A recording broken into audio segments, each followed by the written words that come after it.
अस्सलाम वालेकुम मेरे सादा से पाकिस्तानी। मेरा नाम रेहान तारिक है और आप मेरा यूट्यूब चैनल और फेसबुक पेज देख रहे हैं। हमारे मुल्क में एक स्टेटस सिंबल है, अगर आपके पास बड़ी गाड़ी है तो आपके पास ये लाइसेंस है कि आप किसी को कुचल दें। आपके पास लाइसेंस है कि आप छोटी गाड़ियों को गाड़ियाँ ना समझें, आप सड़क पे उनको जहाँ मर्जी ओवरटेक करके निकल जाएं। आप मोटरसाइकिल सवारों को मुल्क का शहरी ना समझें। आर्टिकल 10 ऑफ द कॉन्स्टिट्यूशन जिनको बुनियादी हक देता है, वो बुनियादी हक भी आप उनसे सल्ब कर लें। यानी आपके पास एक ऐसा लाइसेंस मौजूद है कि आप कुछ भी कर सकते हैं, सिर्फ इस वजह से कि आप बड़ी गाड़ी में सवार हैं, सिर्फ इस वजह से कि आप बड़े ब्रांड की गाड़ी में सवार हैं।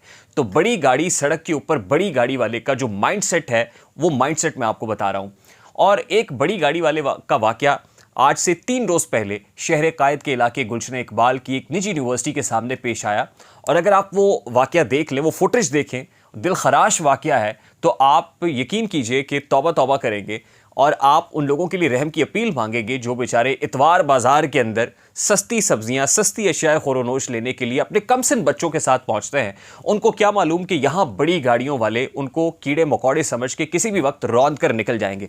मैं चाहता हूं कि फुटेज जरा आप देखिए कि इस फुटेज में क्या देखा जा सकता है, कितनी दिलखराश फुटेज है। अगर आपके अपने बच्चे हैं तो आप महसूस कर सकते हैं ये दर्द बड़ी शिद्दत से कि कितना दर्द होगा उस शख्स को कि जो अपनी 2 कमसिन बेटियों और एक भांजी के साथ उस मार्केट में सिर्फ इसलिए मौजूद था कि सस्ती अशियाए खोरोनोश ले सके। जरा इस फुटेज को देखिए।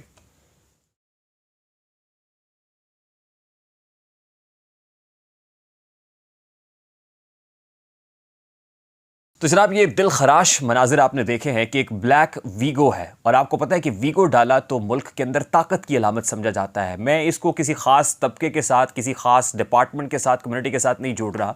ये प्राइवेट वीगो डाला किसी की प्राइवेट गाड़ी भी हो सकती है और फिर जाहिर है ये खुमारी काफ़ी है कि आप बड़ी गाड़ी में ऊंची जगह पर बैठे हुए हैं और ऊपर बैठ के आपको सारे छोटे छोटे दिखाई दे रहे हैं, सबको कीड़े मकोड़ों की तरह से आप देख रहे हैं। और फिर यूं लगता है कि जैसे आपकी आंखों के सामने भी ब्लैक वीगो में बैठ के एक ब्लैक चश्मा लग जाता है और उस चश्मे से आप लोगों को देखना शुरू करते हैं जिसमें आपको सब कीड़े मकोड़े नजर आते हैं कि किसी को कुचल भी देंगे तो क्या हुआ, खून ही है ना, बह जाएगा, लोग मर जाएंगे तो क्या हो जाएगा। आपके पास तो लाइसेंस है, आपके खिलाफ तो किसी ने कार्रवाई भी नहीं करनी है क्योंकि आपका ताल्लुक बड़े घर से है, बड़े घराने से है। हमने बहुत सारी ऐसी कर्नल जनरल की बेगमात और बेटों की वीडियोस पहले भी आपके सामने रखी हैं। ये कोई नामालूम शख्स है और अभी तक उसकी शनाख्त भी सामने नहीं आ सकी कि क्या कोई ड्राइवर कमसिन था, क्या वो नशे में धुत था या उसको कोई और खुमार था, ये कौन था अभी तक नामालूम है। ये वाकया हुआ कैसे, ज़रा इसकी तफसीलात मैं आपके सामने रखता हूँ। ये गुलशन इकबाल का इलाका है, निजी यूनिवर्सिटी है। निजी यूनिवर्सिटी के सामने एक पार्किंग लॉट आपको नज़र आ रही है और उसके बिल्कुल उस पार आपको इतवार बाज़ार दिखाई दे रहा है। ये उस पार इतवार बाज़ार के बिल्कुल सामने ये वाक़या पेश आया है। अच्छा, मौलाना सज्जाद हुसैन साहब हैं, वो ये कहते हैं कि उनकी बहन इतवार बाज़ार में ख़रीदारी के लिए गई हुई थी और वो अपनी भांजी और 2 कमसिन बेटियों को लेके बाहर खड़े हुए थे और उनका इरादा ये था कि पार्क में वो टहल लेंगे, उनको लेके कुछ वक्त गुजर जाएगा और दरी असना उनकी बहन वापस आएंगी तो वो अपने घर को रवाना हो जाएंगे। लेकिन पेशतर इससे कि वहाँ पहुँचते एक वीगो, ब्लैक वीगो डाला जो है वो पता नहीं कहाँ से आ रहा था। वो जाहिर है उन्हें क्या पता था कि किस तरफ से कोई ये इरादा लेके आ रहा है कि उनको हिट कर देना है। और उनको उस वक्त पता चला कि जिस वक्त वो गिर पड़े ज़मीन पे, ऐसे बुरे तरीके से पटक दिया गया और फिर मौके पर मौजूद लोगों ने आइडेंटिफाई किया कि हुआ क्या है और फिर इनको अस्पताल ले जाया गया। इनकी एक टांग ज़ख्मी बताई जा रही है। 27 अगस्त को ये कहते हैं कि ये वाक़या पेश आया है। अच्छा, उन्होंने बताया कि वापसी के लिए जब ये निकले थे तो नामालूम समत से एक वीगो गाड़ी आई जो कि हम सबको कुचलती हुई निकल गई और इसी दौरान मैं बेहोश हो गया और मुझे जब होश आया तो मैं अस्पताल में था। मेरे सर के नीचे अंदरूनी चोटें आई हैं। अब ये सुनिएगा कि कितनी तकलीफ से गुजर रहा है ये ख़ानदान। मेरे सर के नीचे कहते हैं अंदरूनी चोटें आई हैं मौलाना सज्जाद हुसैन साहब, और बाई टांग की दोनों हड्डियां टूटी हुई हैं, जबकि मेरी 4 साला बेटी हुरैन जिसकी बाई टांग, टखना और सर के पिछले हिस्से में चोटें आई हैं, और मेरी दूसरी बेटी 7 साला हानिया जिसकी बाई जानिब पसलियों और आँख के नीचे और फिर थोड़ी के नीचे ज़ख्म मौजूद है, जबकि मेरी भांजी जो 5 साला हमना है उसकी टांग, उसके सर, उसके बाएं पाँव से लेकर टांग के ऊपर तक चोटें मौजूद हैं। ये सब लोग अस्पताल के अंदर हैं, जबकि उसका बाएं बाजू और दाएं कंधे पर भी रगड़े हैं। मुद्दई के मुताबिक वो कहते हैं कि मेरा दावा है नामालूम ड्राइवर पर नहायत गफलत, लापरवाही और तेज़ रफ्तारी से गाड़ी चलाते हुए हमें टक्कर मारकर शदीद ज़ख्मी करने का है, लिहाजा उसके ख़िलाफ़ कानूनी कार्रवाई अमल में लाई जाए।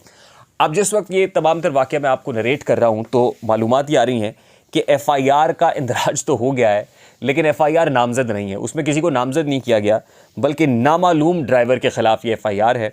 और फिर आपको पता है कि नामालूम के ख़िलाफ़ FIR जब होती है तो उसमें किसी को पकड़ना, सुराग लगाना, आइडेंटिफाई करना मुश्किल इसलिए भी है कि जो CCTV फुटेज है उसके अंदर भी कहीं को गाड़ी की नंबर प्लेट आइडेंटिफाई नहीं हो रही कि गाड़ी की नंबर प्लेट क्या है, नंबर क्या है, या इसको ट्रैक किया जा सके। ये मैं आपको बता दूं कि डिस्ट्रिक्ट ईस्ट का इलाका है ये जहां ये वाकया पेश आया, और कराची के डिस्ट्रिक्ट ईस्ट में 8 माह के दौरान 15,000 से ज़ायद वारदातें रिपोर्ट हुई हैं। 23 से ज़ायद शहरी डकैती मज़ाहमत के दौरान कत्ल हुए हैं, दर्जनों ज़ख्मी हुए हैं, 5,000 मोबाइल फ़ोन छीने गए हैं, 10,000 के करीब मोटरसाइकिलें चोरी या छीनी गई हैं।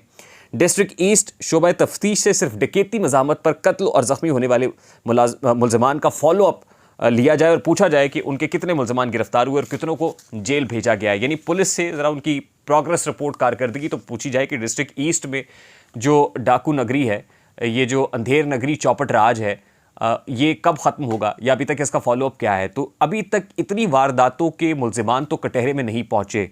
यकीनन इस मामले के साथ भी यही कुछ होगा जो आज से पहले होता रहा है, सिर्फ इसलिए कि आज से पहले होने वाले वाक़यात की तरह इस वाक़े को बिल्कुल से सरफ़े नज़र ना कर दिया जाए या फ़ाइलों में ना दबा दिया जाए।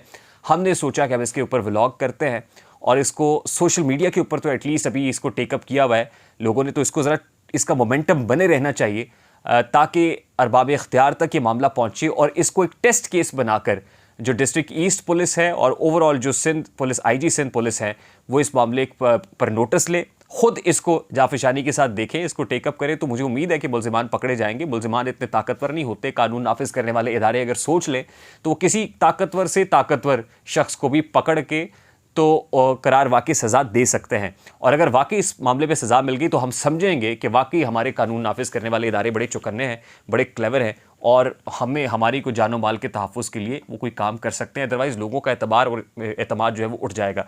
मुझे रेहान तारिक को इजाज़त दीजिए, अपना बहुत सारा ख्याल रखिएगा। अस्सलाम वालेकुम।